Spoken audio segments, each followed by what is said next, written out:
Right now, the time is 5:40, and this forecast is serving up a whole lot of severe weather for us. Is this like the craziest stretch of days that we've seen since I've worked here at 13 WMAZ? And it's because the models are just like missing things left and right. But it's summertime, and it's prone to do that, so we take what we get and we roll with it and figure out what's going to happen. A lot of nowcasting going on, and I am nowcasting a sunrise here in the next few minutes. Check out that picture across downtown Macon. We're talking about the sun coming up in less than an hour now, I believe about just before 6:30 is the official sunrise time. But that's a nice picture with the clouds there in the foreground and beginning to clear out there in the distance as we look off to the west. 66 in Macon, 67 in Warner Robins and in Cochran, waking up to 64 in Eastman, 70 in Rochelle, and 68 in McRae. The dew points, they are in the 60s as well. That's indicative of the moisture we've got out there in the atmosphere this morning, which the showers down to the south and to the east are going to have the chance, or the south and west, I should say, are going to have the chance to work with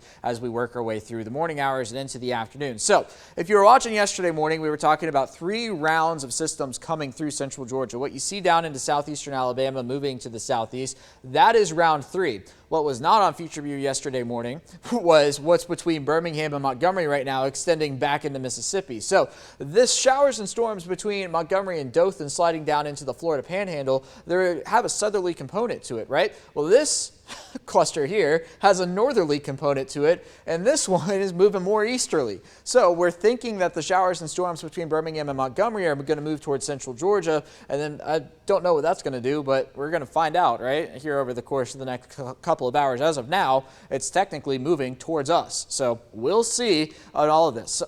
Nonetheless, a level 1 risk severe weather day here in central Georgia, but keep in mind this level 1 was put out when those showers and storms back into Mississippi and Alabama, those northerly storms, didn't exist. So here's Future View. Notice when it started, it didn't have what's going on between Birmingham and Montgomery on it or what was in Mississippi. So it's trying to predict what's in southern Alabama right now, moving down to the south, and it's just completely missing what's going on in northern Alabama and Mississippi. So I do think later this morning, and as we get closer to the noon hour, we will see showers and storms in here as those continue to move towards the east. And then later on this afternoon and evening, we're going to see more showers and storms, but these are going to be more of the summertime variety, moving from northwest to southeast. Gusty winds and maybe some small hail will be possible. On into tomorrow morning will be dry, but then even tomorrow out in Mississippi and Alabama, still dealing with storms out there. So just be glad we're not out there, because man, you think we've seen a lot of rain, just look out to the west and they've seen even more. Speaking of that, a flood watch in effect until this evening. That's going to be through Monroe County, Jones, Twiggs, Bleckley, down towards Dodge and Telfair counties, and then areas to the west of that. And this is because yesterday we picked up a ton of rainfall. No secret about it. Some spots saw over 6 inches of rain. That little small dot right there in Macon County, that's 7.4 inches, 6.1 there. That's going to be southern Houston County.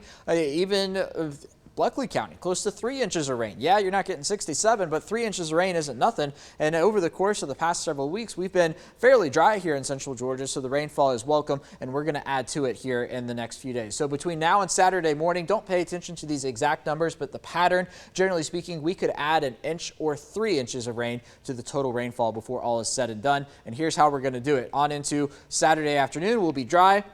Then into Sunday, looks like another round of storms out into Alabama. Looks to stay primarily to the west of us, at least as of now. Then into next week, looks like we're looking at a wet stretch of days here in central Georgia once again. Today, headed for a high temperature right around 81, 89 tomorrow. And then for Father's Day weekend, highs in the 90s. Rain chances a bit lower, 30% for Saturday, 40% on Sunday, and then 60% as we work our way to the first day of summer.